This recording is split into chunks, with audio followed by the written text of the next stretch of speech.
Hello, good evening and welcome to UPfront. My name is Raymond Dalkwa. Now tonight, we'll put a spotlight on the state of the Ghanaian worker. That question is important for a simple reason. The workforce of every state determines whether it will develop or not. Indeed, the most important resource the state will have is its human resource. How are we treating our own? Are they delivering their very best, from remuneration through to conditions of service to pensions?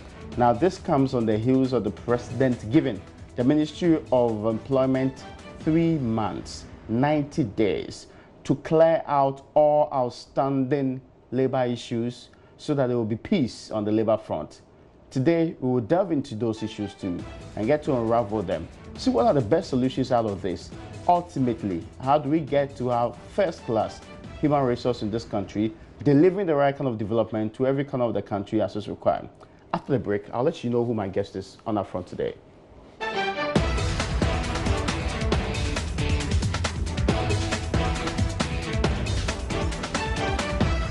You welcome back. This is UPfront. My name is Raymond Dalkwa. My guest today, first, is a labor unionist for a very long time. He's actually Reynolds Tinkran. He's the General Secretary of the Health Service Workers Union. You know, when they had to come together as some 12 labor unions fighting for their pension cash to be transferred into the right accounts, he led a charge. He declared strike along the line. He called off strike 2 along the line. He's a very potent labor unionist in this republic. And more importantly, he understands what it takes to go through all of this process because he's been working in this country for a very long time. You're welcome, sir. Thank you very much. I hope you are doing well, sir. Yes, by the grace of God, I'm doing well. We'll be joined by some parliamentarians on the conversation to understand what the Parliament of this republic is doing about the many issues that's confronting it. If you are lucky, we also have the Ministry of Labor giving us some word on the way forward with the issues the president asked them to do. At least we know the Ministry of Labor, summoned SNIT today to have a conversation with them. That's part of the issues they are seeking to resolve when it comes to the complaints of labor in this country. You're welcome once again, Mr. Tinkwan. Thank you, my brother. I need to congratulate you because yesterday we celebrated May Day. Yes. Of course, you and the many workers. And so we are clear because he represents the guys who deliver essential services and the health service workers in this country. I think it is particularly important that we applaud your grouping too. Now, let me come to the question I was supposed to ask you first. As we speak today, what is the state of the Ghanaian worker? Improving, improved, standardized, stagnating, or nothing to write home about? Thank you very much. Ghanaian workers who have joined the union, they are better off than those who are not in unions.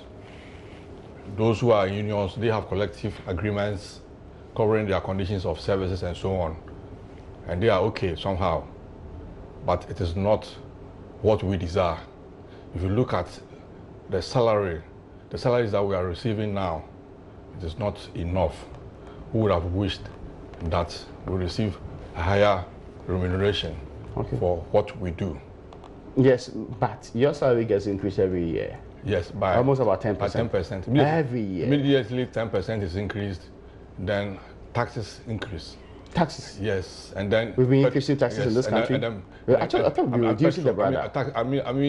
Petrol prices get increased. Okay. Other things get up, and you hear the workers complaining that why don't you go back to negotiation table? Okay. Because we negotiate early, and then the budget will come later, and so on. So this is a concern. So mostly it's around September or so. By October, you have finished with the negotiations. Long ago. Yes. And you're saying that before the year will start or go into more substantive forms, we'd have had a bigger problem with other things drowning out the increases in the salary. Yes, and the 10% becomes not what we desire. I see. Yes. But is the 10% mostly commensurate with the productivity in the sector? This reminds me of what Brother Kofi Samoa said some time ago, that an empty sack cannot stand. You have to put in some weight before the sack can stand. So the worker, the employer must first put in some remuneration, something to the worker. If you give a worker 10% a year, We don't ask him how does he close and get home. How he would pick transport to his office and so on. Is he satisfied? Is he happy as a worker? So workers must first be satisfied so that they can give in better than what they are doing now. But they are doing, especially we in the health sector, we are doing so much. Okay. We give health service, but we don't get the health service that we desire. Really? Yes. But that's strange. I mean, you deliver the service to other people, yes, but you don't get the service. Yeah, we should at least get free health service, but we are not getting it. Health insurance too? Health insurance, and they say there should be a top-up before we get everything. We should pay top-up before we get everything, which we have refused. I don't understand you. There's health insurance in the health country. Insurance does not cover all diseases. Yes. Yes, so those additional diseases. But we are told it covers almost more than 90% of diseases in the country. This is what they say. Yes, but are you saying that that's not the reality of the ground? And then it's implementation too. You go to a hospital, they will say, for us, we don't implement health insurance here. And so haven't you heard of that before? Yes, but they are exempt institutions. The Legon Hospital, for example, is an exempt institution. Under the law? No. The hospital doesn't want to be part of the program. That's stated. Well, we have a rule of law in Ghana. So why, if I also say I don't want to be part of stint pension, no, but will it be accepted? No, not only would it not be accepted, yes, you cannot also not be part of the health insurance system because the law insists that everybody should have an insurance system. So I don't agree with you. If the law says we should be part of NHIS and I have a card and I come to your hospital and say you don't recognize my card because you are this or that, that is not according to the law. Actually, let me also get this straight. You talked about salaries a lot. Compared to other countries and the living conditions in those countries, are Ghanaian workers not being paid well enough? I've stated it already that our salaries are low. Generally, I have to admit that. Yeah. And I don't know about. I'm talking about Ghana. I don't know about what pertains to other countries. Yes. So when you say low, what are you comparing it to? I'm looking at take-home pay. Okay. Does it take a worker home? So the question should be whether you're having a living wage. I haven't even reached there. The living wage, we haven't reached there. I'm talking about the money that you take home. That is what is paid monthly to you. Does it take the worker home? When we negotiate, we say this is the condition. The employer will say, no, me too, I'm cash strapped. Which may be reality. Reality. Maybe, but that is what they say. So, you don't think it's the reality that the employer can be cash strapped? Yes, but that must be proved to the unions or the workers that, but if you say you are broke and I see you marry more women, how would I believe you? I see that's an interesting dynamic. So there's a trust issue there as to whether or not the people who say they are broke, as in your employers, but maybe doing things that suggest that. And by marrying more women, I mean, that's serious engagement. We have so many ministers, for example, in Ghana. That's a problem. But if you say you don't have enough money, then we shouldn't have many ministers, for example. Okay. Yes, okay. Yes. But are the ministers not the ones to deliver the productivity with your help so that we can get more into the kitchen, the cake becomes fatter, so that everybody can get a portion of that cake? This is what maybe you think. You don't think so? Yes, but if we should behave as if we are not so rich. That is what I mean. Okay, so what you're trying to say is that we should live according to our means. Yes. If we say we are not having enough money. Yes. And you don't think that's happening? Or workers don't see that happening? That's what I say. For example, we have so many ministers in this country. And this shows that maybe we are rich, but it is not being shown to us.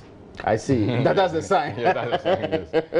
That's what I mean by you say you are not rich, but we see you marrying so many women. Okay. My point is, I mean, at what point in time can we say that this number is way too high? Or we compare it to the previous government, subsequent governments, or which period can be the yardstick for determining what's too high? I'm not in a position to determine it. Yes. So how do you say that you have so many ministers? That's the problem. But if you compare it to other countries, we hear in bigger countries, they don't have many ministers. It's not because their systems have delivered and that they don't need the numbers. That's all what I'm comparing at. Okay, you're just looking at the numbers in this case. Yes, okay. Yes. I get you, Mr. Tinkran. Now, my guest, Reynolds Tinkran, is actually the Health Service Workers Union, he's their general secretary. That's under the TUC too. Yes, yeah. Now, we'll talk about pensions because you'll be fighting pensions for God knows how long. Yes. And it's an important issue to you too. Now, let me get to understand this because we're talking about the salaries and the related facts. How about those who say you don't produce enough to merit the kind of salaries you're even getting? Now, some of your people, they just go to sit down the entire day, do very little. Some of them read newspapers. They actually turn the place into a place where they have to do other jobs too. Some of them don't report on time. Some of them virtually, their work ethic is terrible. What do you say to those who say that you workers have not justified why you should be paid extra? And the employers are looking on when their employees are not working and they are looking on.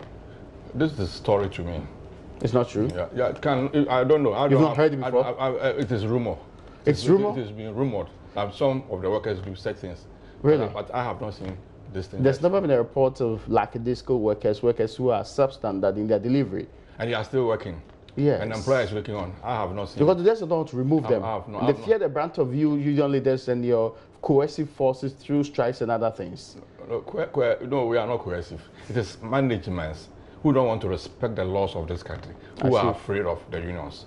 When we engage you, when we have an agreement with you, we make sure that we respect it. For example, my union, Health Service Workers Union, we've signed a collective agreement with government since 2016. Most of it is not being implemented. Most of it, that means some part of it only some small portion. There are several allowances that must be paid to my members. They are not being implemented. When you say, they say they are implementing it, but when you get to the grounds, that is why, for example, mortuary workers decide to go on strike. Yeah, that's been running for a longer period. What they are asking, they are in our collective agreement.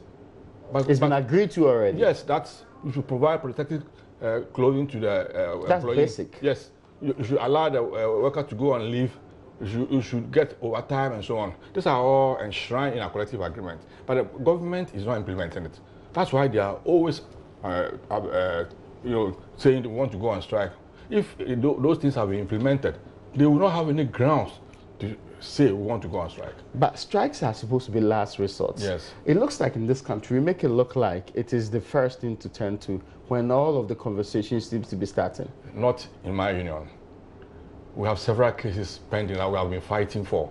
For example, laboratory staff, they want policies on laboratories to be implemented. For years, they've not been implemented. Several issues. We have cases at National Labour Commission, which we must receive hearing. They've not been, the matter has not been called, or even when it is called, it is delayed. We have a case over 5 to 6 years now. But the rules of justice grind slowly sometimes. No, but we are can't use delays as we are in essential service area, so our case must be handled quickly. I think the Labour Act gives room for period for dealing with essential service and their cases, right? Yeah, so you mean that mostly it's outside these the determined areas. That's why. So we need some praise for. But you've heard people say that because people provide essential service, that's why you want what you want without caring about the needs or the abilities of the state to. Give me an example of this. So, for example, they say that when you have collective bargaining agreements, most of the demands you make in there are not like other groupings. Your demands are huge. They are ones that government virtually have to be forced. Because when you go on strike, the state grinds to a halt. Not in my union, I can assure you. You say it's not happening? No, in my union, we don't do that. And our benefits are not so high for us to do that, to say we are going on strike. If you don't give us, there are others I know whose benefits are so high, maybe. But in fact, my union covers paramedicals, paramedical staff, all the paramedical staff plus the ancillary staff and so on. Okay. Doctors, pharmacists, nurses, mostly, they are not part of it. Okay. No, yes. So the understanding that we get from some of the operations of health service workers and generally those within your emblem is first about salaries.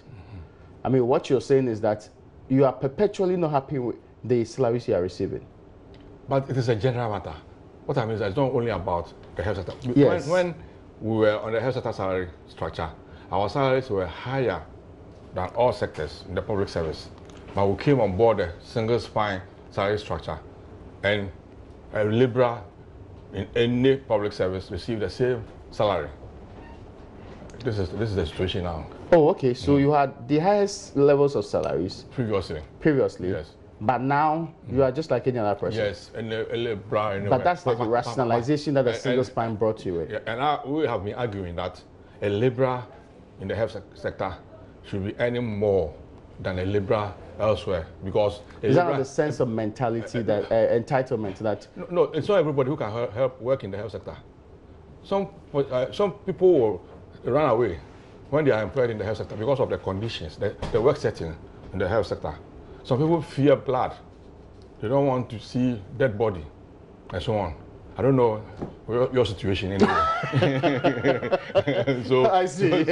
So when they, because that is something that health workers have acquired, you see. So you must pay them for that. Being able to, I know of a situation where a fake doctor was working in a hospital in Ghana, and there was an accident, and his colleague called him to come and assist at the theater. When he saw blood oozing out of the bodies of the injured, he collapsed. Oh, really? Which means that he's a fake. It's not everybody who can work in the health sector. So anybody who can work in the health sector should be given special premium for that. That's interesting to know. Yes. Now, we should continue this conversation because it's not only the state of these, what they call it, workers that matter more, it's also the pensions they receive, their working conditions. Now, before we come to pensions, because it's after work that pensions become a very big issue. During work, conditions of service within the health service, has it improved generally?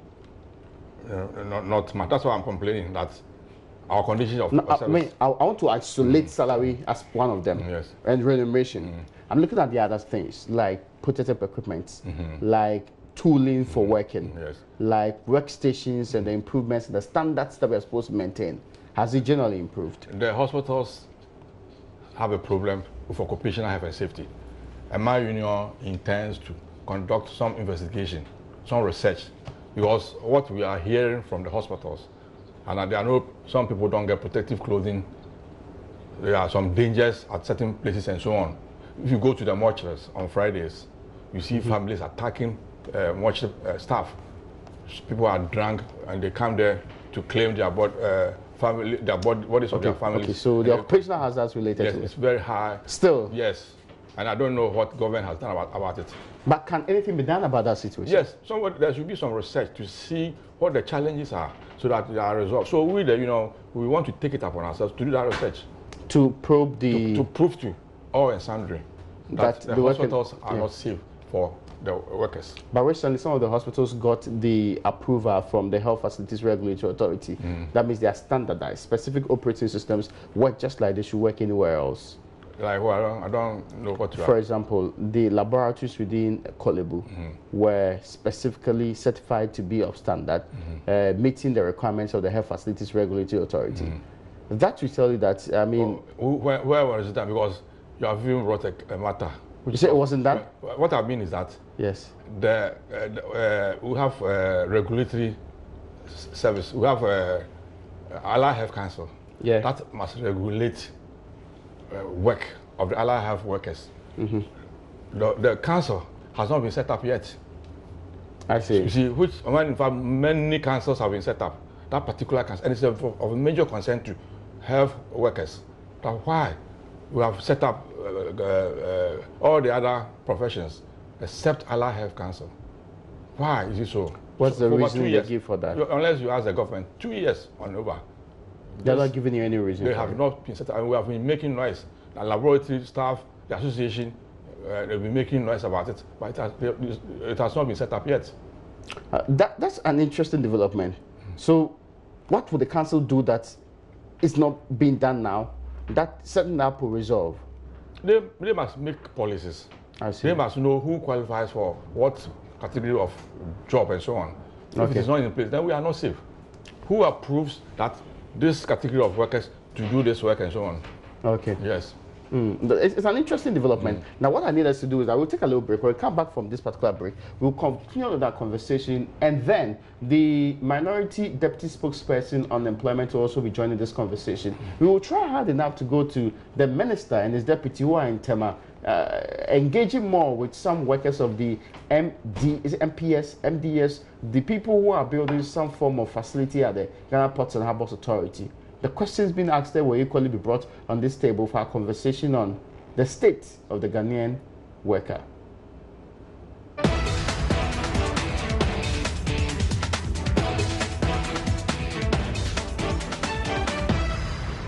You welcome back. This is UPfront. My name is Raymond Akwa. Now, I did tell you that the Honorable Richard Kwashiga will be joining us on this show. He actually is Deputy Spokesperson on Employment for the minority in Ghana's Parliament. Honorable, you're welcome. Thank you very much. Yes, I'm still here with Reynolds Tinkran, who is with the Health Service Workers Union. He's actually their General Secretary in this case. Now, let me get back to you, the Honorable Kwashiga. I was asked a question that we've been discussing right now. It's about the state of the Ghanaian worker, following from yesterday's celebration of the Ghanaian worker. From where you sit in Parliament and you interface with them, of course, you are on the Employment Committee. What do you think is the state of the Ghanaian worker today? Well, it is not any pleasant story to be told. And the reason for which during every May Day celebration, we see placards, you know, from various working groups indicating that they are not being treated well. Some also believe that the Constitution is not being adhered to because they are not getting equal pay for equal work, you know, and salaries generally are low, obviously unable to meet the expectations and the demands of the state of affairs, and so the home obviously suffers. You know, so things generally, agreeably, are not the best. So largely, one would expect that there must be some efforts to ensure that workers get decent pay for the kind of work they do. You know, I wouldn't say it is a recent phenomenon. It's been so for some time. All right. You know, and when you said that, Reynolds nodded. When you said that it's not been a recent phenomenon. Of course, yes, it's not been a recent phenomenon. Okay. And so we must agree that as a nation we have a challenge. We have a challenge of ensuring that workers live decent lives. You know, we must think outside the box as a people to find out what strategic approaches can be adopted to ensure that you know, salaries are what they ought to be. I see. Because it appears that we've always been you know, pretending to be paying the worker, and so the worker also pretends they are working, and the economy obviously suffers. Is this true? The party says the worker pretends to be working because government pretends to be paying it, and the economy is suffering at the end of the day. I said it all. Why I was nodding is that it's not only recently that salaries have been low. Yeah. Even during their time, okay. it has been the same. So you have said the truth. Okay. And if you pretend to be paying the worker, he will also be pretending. He will be making lassie, as we say here. Okay. Which is not good. And who will suffer? It is the clients, it is the populace, the Ghanaians who will suffer. Okay. So we don't have to pretend as if we are paying Ghanaians very well, when in fact we know in our hearts that we are not paying Ghanaians very well. All right. Now, let me come to you, because Reynolds, I want to stay with you on this particular matter. And maybe because you are speaking, I want you to close up on the state of the Ghanaian worker, because you mentioned that so many things are wrong with it and all of that. I don't know if you have anything to add to it, Honorable Kwashiga, so that I can move on to him if you don't. Yeah, so yeah, largely I think that we need to really do something about the economy, and obviously those who find themselves in that captive position of making policies, you know, are those who obviously will squarely be blamed, because yesterday you realize that the placards were targeted at government, you know, because they expect government, as it were, to be able to give them better conditions, you know. And so we need to create a certain environment that will warrant, you know, even the private sector paying workers well. Because when you have a minimum wage of 10.668 Ghana cedis. You know, I mean, clearly, what can that really do? That is even less than $1. No, that's less than $2. Yeah. You know, that's less than $2 in today's economy. And therefore, you would not expect that the worker will have enough to pay electricity bills, which obviously are skyrocketing, pay water bills. You know, the utilities obviously are quite pinching, even for those of us who are members of parliament who feel the pinch sometimes. I see. Of course, yes. You know, and of course, school fees will have to be paid. So how much are you going to pay the ordinary worker, you know, in order for him or her to be able to pay school fees, pay the bills, save, you know, especially when even the pensions that we talk about are also very low. At the end of the day, then it means that the individual looking into the future knows that during retirement, he or she is also going to suffer.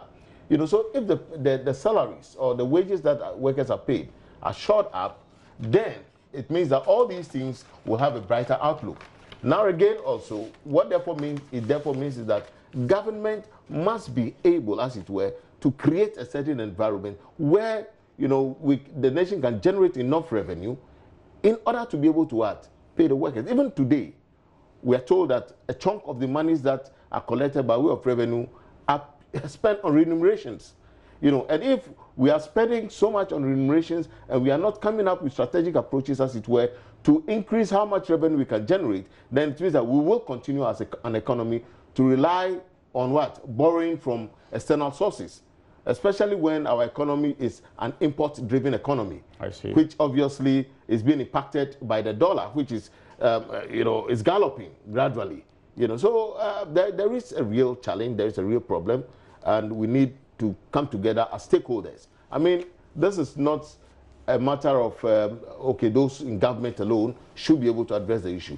I think that there are some issues that are national in character, which will require that everybody comes on board, you know, so that even if you're the president, you know, you must try to find out who are, you know, the expertise on this, who are those who have had some experiences, what are the past failures. Let everybody come on board. Let's think out and then find out ways that we can, as it were, address this challenge. For instance, if we believe that 1D, 1F should be the panacea to, you know, creating jobs, for which reason, you know, that we will be moving from an agrarian economy to a manufacturing economy, and for which reason probably we would also start exporting certain things to neighboring countries and therefore making more resources, then we should look at it. It should not just be government that should be looking at it, but let everybody come on board.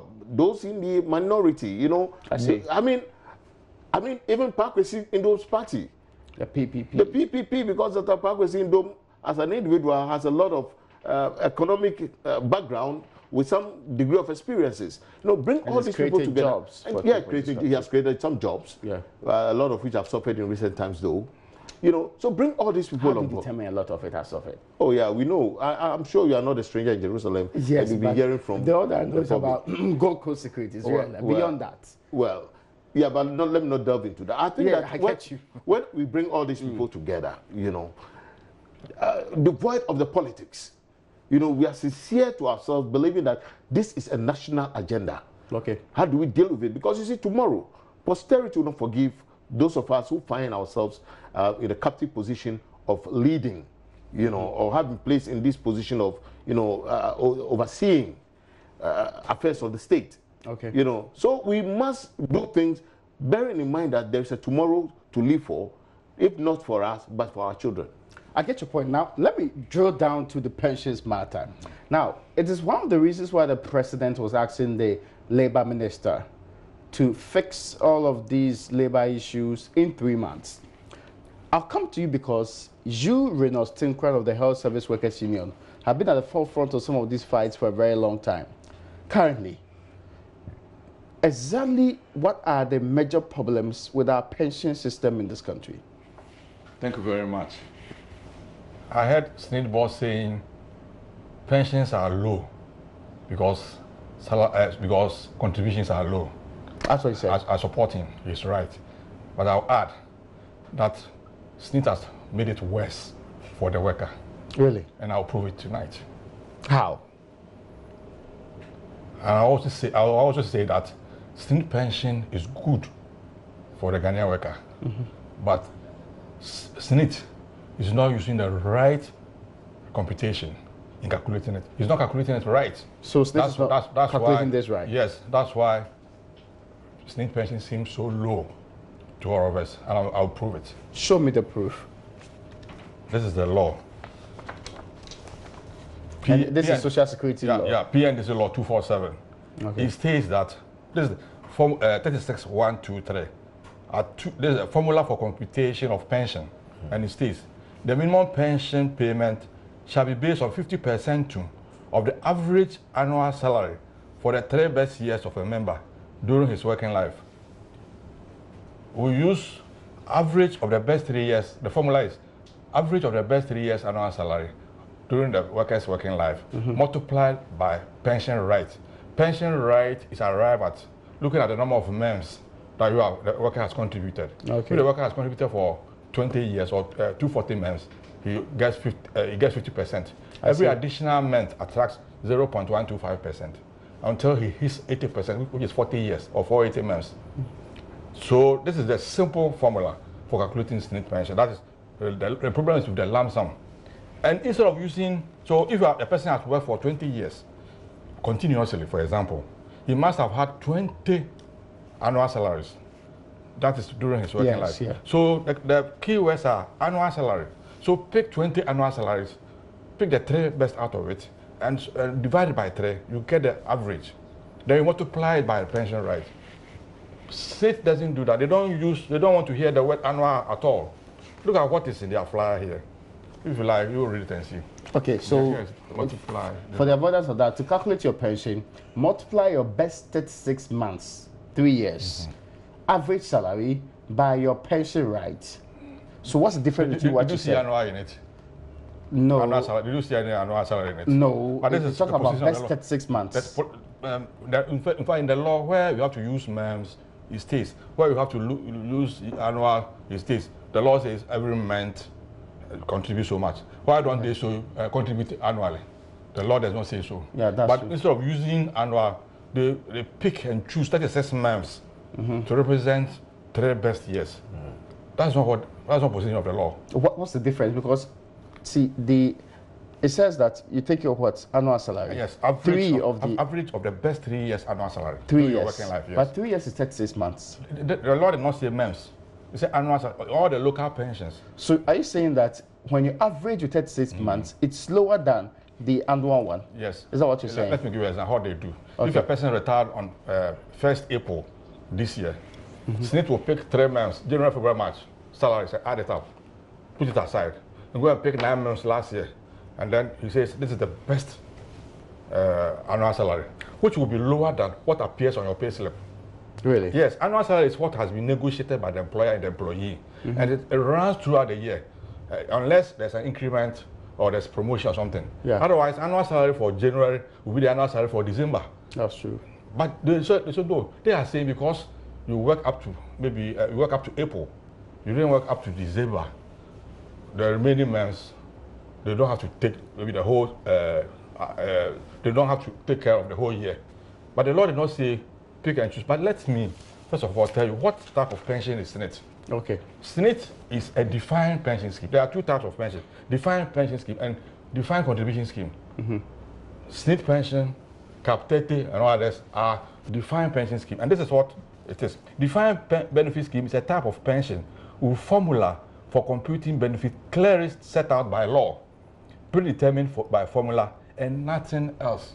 Everything is by formula, by law, and predetermined. But and the law says use annual salaries, an average of the best. They don't do that. They pick and choose in months to arrive at their annual salary. And organized labor is saying no, you are wrong, and they are also saying no, they are right. So when did they start this process? This kind of calculation. This has been the situation all along. Every single year. Every year. Everybody who has retired, this is what we have seen that they do. So how come your interpretation of the law is different from what state agencies believe so to be? We are labor people. We negotiate salaries. Okay. And we know what is annual salary. If they like, they can go and ask the employer, what is the annual salary of this employee? They'll tell them. And they know our salary. The law says don't use months, use annual salary. Okay. But they've turned it into sort of MEM so that the lump sum will be lowered. By that. Yes. And you said this has been going on. This is the first aspect. We have about 3 or 4 points. Yes, I'll give. Yes, give me the other points. Yes. Anyway. The other one too is about what they call, the law says that if you retire between 55 and 59 years, your pension should be reduced. You should receive reduced pension. We agree, it is backed by law. But SNIT on their own have come out with a table, and they call it early retirement reduction factor. If you retire at 55, they give you 60% of your lump sum. Yes. Instead of 100%. This table should have gone to Parliament. There should be an LI on it, but there's no LI on this, and that's what they are implementing. So you said the law says what? The law says if a worker retires, a contributor retires before 60 years, that is 55 to 59, his pension should be reduced. But they don't specify the percentage that should be reduced. 60% is too steep. I think you've seen it. Yes, I've seen 60. So when it's 56, 56, you'll be taking 67.5%. It's 75% when it's 57. 58 is 82%. So they graduated. Yes, yeah. but not backed by law. There are other pensions in Ghana where people retire. They retire earlier, but this thing does not apply because it is not in their law. SNIT pension, it is there. But this table is not backed by any law. There's no LI. Honorable is here. If this is SNIT is a creation of law. So if you want to put in, and as I read to you, it is defined benefit scheme is a type of pension formula for computing benefits clearly set out by law, predetermined by formula and nothing else. Before you join it, that's been predetermined how it should be calculated. I see. So this is a creation of SNIT and it's illegal, but this is what they've been doing. So anybody who retired at 55, his lump sum has been reduced by 40%. It's not a small amount. You've seen it here. Just 5 years to your retirement. Yes, 40%. What would have been your preferred percentage? It should be negotiable or go to Parliament. Parliament has to decide it. I don't have the power to decide, you see. And again, this has also been running for a very long time. Yes. This is what, and we workers who have looked on and this is what they are doing to us. 2 more of the points you said you want to raise. Another one is what they call annuity factor. This is also an illegality. This is a law, Section 37, where a member dies, having satisfied the minimum contribution period, a lump sum payment computed on the present value of his pension for a period of 12 years, using the prevailing treasury bill rate, shall be made to his nominated dependents. Discount. Present value of his pension. So you have to discount it. You know, we discount when you go for investment prematurely. The person has died. Since it was not expected that person to die, but he's dead. So we have no problem with it. And then also, the person is supposed to enjoy pension for the next 12 years after retiring. And then he dies within the period. The law says that one too, whatever will be paid to the family should be discounted or they should apply annuity to it. But the law did not say when a contributor retires at 60 or even 55, the lump sum should be discounted or annuity should apply on it. But this is what they are doing. What applies to death benefits is being applied on retirement benefits. The living. Who retired before 60? No, those who retire at 60. Even at 60? Yes, when they have your records and your pension is due and they know that certain grant is expected to retire on this date. And so instead of preparing a good package for me, you go and then they reduce it. They take 41.9% out of the lump. Sorry, what do they use it for? This is for them. That's how they do the calculation. They apply annuity. And so if you retire at 55, then woe unto you. They will use their left hand to take 40% through early retirement reduction factor, which I showed you, and then 41.9% as annuity. Of the same money? Yes, of the same lump sum. So, sorry, let me be clear. This is the lump sum. Yes. And you're saying that the first deduction will be 40%. Yes. Then we'll take another 40%. I'm not saying you've seen it. Yes, I've seen that. Yes. If they take 40% first, and they'll take, is it the rest of the money that they will take the 40 from, or is on the original amount of money? 100%. Yes. They'll take 40% to their left and 41.9% to their right. So what's left is like 19 or so?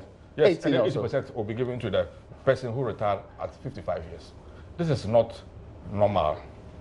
and then you say pension is low. 18%. Yes, and then you say the pension is low because of low contribution. Yeah. Pension is low because the law, as it is, has not been used properly. It's been misconstrued. Yes. But I'm expecting Labour to take this up. Yes. Seriously. Yes. We've taken it up. We've taken it up. And then, but you, the press, too, you should also take this thing up. I've never seen you asking SNIT to show you how this competition is done. Actually, it was done this afternoon. Competition. If you see the board just behind you, this is one of the signs. Yes. Of, yes, you saw that I said in it. Yes. Did they indicate the early retirement reduction factor? You saw the annuity factor. Yes. So did they show you the law backing it? Or they because didn't? what they said is that your monthly pension will be subjected to an early retirement reduction. The applicable early retirement reduction rate is just 1%. That's it. But they do show you the law, any portion of the law that says you should reduce it and so on. There should be an early retirement reduction. I mean, or 40%, for example. Did they show the 40% here? No, they didn't state that. They will not state it. Did they show annuity deduction of 10% per annum, which cumulatively will be 41.9%? No, they talked about the pension rights on retirement and all of the referencing points there. Residual monthly pension and all of that were given, but as to... Yes, you should have come for some coaching before you... I get your point. Now, you didn't ask the relevant questions. So these are the important issues. And then the fourth one, that is my union, health as workers, we realize that SNIT, because they don't teach members or contributors how these pensions are calculated, they make mistakes in the calculation. They make mistakes? Yes. And we have set up a pension desk where we cross-check these things. There's a case in which somebody is having stroke now in the Eastern region. Oh. Because of low payment of pension. Oh, how? He retired in 2012. But if you look on his records, they say he retired in 2001. So they retired him rather 12 years before. He retired, he retired 2016, but records show 2001. So he was given 7 and 6 cedis, 50 pesos as a lump sum, and then arrears of 11,000, because that is from 2001. When we petitioned Senate, this guy was given additional 12,000. I see. There's a case in which a principal midwife from Tema was given 3,000 Ghana cedis, and he went to Senate crying on the management that kill me, having worked for 37 years or so. This is all that you gave me. They gave him 3,000 Ghana cedis. More. And then we said no, you should petition. We even brought her here to the studios about 3 or 4 years ago, and 24,000 more was given to this lady. These workers, they don't know how to calculate pension, and then you give her 3,000. You want her to die? So you need somebody. We have to learn how pensions are calculated so that we can prepare adequately towards our retirement. And but they don't do it. Certainly would have to be the job of the... If you go and ask the district officers of Senate to come here and teach you how they calculate it, they will say, for this one, it's an actuarials who do it at headquarters, so I beg you, go there for them to show you. That is why we have reached this point. People don't know how to calculate SNIT pension, and they've made it so complex that it is even difficult for you to calculate it. You raised legal issues. Are you willing to take them up in court, get a declaration that the conduct of SNIT is against the laws of this country? Organized labor and SNIT jointly took the matter to NPRA, National Pension Regulatory Authority, and they have come out with their decision, and they've given the decision to Secretary General of TUC. So, what's the decision? The decision on all the 3 issues. Yes. So what is the NPRA saying? What I'm saying is that it is the TUC, the Secretary General, who is the spokesperson for organized labor, who must inform everybody. I just went for my I went for my copy just today. Okay, so the decision has been given today. Yes. And you can't tell us? No, I can't tell you. It doesn't lie in my mouth to tell you. But I mean, you should be able to. But is it good news? I say it doesn't lie in my mouth. I want to know whether it's good news or. You contact the Secretary of TUC. Are workers happy with the decision? They haven't heard it. Is it bad news? They haven't heard it. Yes, but I'm asking whether if at my level, I say I'm not going to read the decision. Yes. And then you can know that members are not aware of it yet. So you cool down. It's not good news. I say you cool down, you hear the news. Because I mean, you're eager to know what the outcome of this is supposed to be. Now let's bring in the Honorable Member of Parliament. Now, Honorable, this is important because these are people who have worked for a very long time for the state. I mean, They say a state that does not honor its own is not worth dying for. Pensions are important ways of honoring people because that's what most of these people live their lives on. The issues he has raised about the structure, are there issues that you think can't be taken up seriously? Even though he says the NPRA has actually done some determination. Well, thank you so much. I think that the issues he's raised are germane and very critical to each and every one of us as people who contribute to the pension scheme. Yeah. I must say that the body they went to, which is their regulator, is the appropriate body to first go to. And before, if probably you cannot find very convincing or satisfying outcomes, then you can proceed to the court, which is the final arbiter. Okay. But again, also, I think we in Parliament, obviously, are interested in such matters. Okay. And we have had occasions of SNIT coming before us to explain some of these issues from their perspective and their positions. You know, we never had the opportunity of organized labor, you know, giving us their perspective. Okay. You know, and so we obviously bought hook, line, and sinker. What SNIT said, I see. Though we've all, over the period, been worried about SNIT and the way they conducted affairs and the low pensions that people take home. I mean, the stories that he has narrated are not obviously cooked up stories. They are realities, and there are even worse scenarios than these, because as a member of Parliament, you have had occasions where some of your constituents confront you, you know, with issues of they not getting their benefits at the end of the day. You know, it's so delayed, and some of them are probably held up in their villages, you know, and there will be the need for them to come to Accra and all that. A lot of challenges. And so it's refreshing to know that they have, looked at the nitty-gritties of the law vis-a-vis what SNIT has been putting out there, or what SNIT has actually been practically, you know, offering us, so that we can come to terms with the reality, you know, and address it. Now, I want to know whether Parliament is interested in taking up this matter, now that you've heard the other side to it too. Obviously, we should be interested because we are the people's representative. Yes. You know, but from the way he's presented and his demeanor, obviously shows that they've gotten some positive responses from NPRA. You know, though he claims he has not even read the report yet, it is also clear from body language that the succinct information needed is very exciting to him. You know, and so we will only wait to also peruse to know the outcome of or the content of that report. Actually, then we can all, speak to this matter the way necessary. But I think that indeed, pensioners must be treated well. Okay. And because we all, obviously, I'm sure you're also a contributor. Yes. And just like myself, you know, we definitely will go on retirement someday, sometime, and we will expect that whilst in retirement, we should have some, you know, meaningful lifestyle, decent lifestyle. You know, I'm told that the highest contributor or the highest paid pension is 55,000 Ghana cedis. And I was like, wow, how much was that person earning? Before salary, they could get up to the and level. Then the lowest being 300 Ghana cedis. And so if you just will want to conjecture the lifestyle of the person taking 300 Ghana cedis, where he's supposed to pay utility bills, electricity, water, etc., and probably he may have kids who are still in school, how then does that individual that certainly ought to be increased, shouldn't survive? Yes.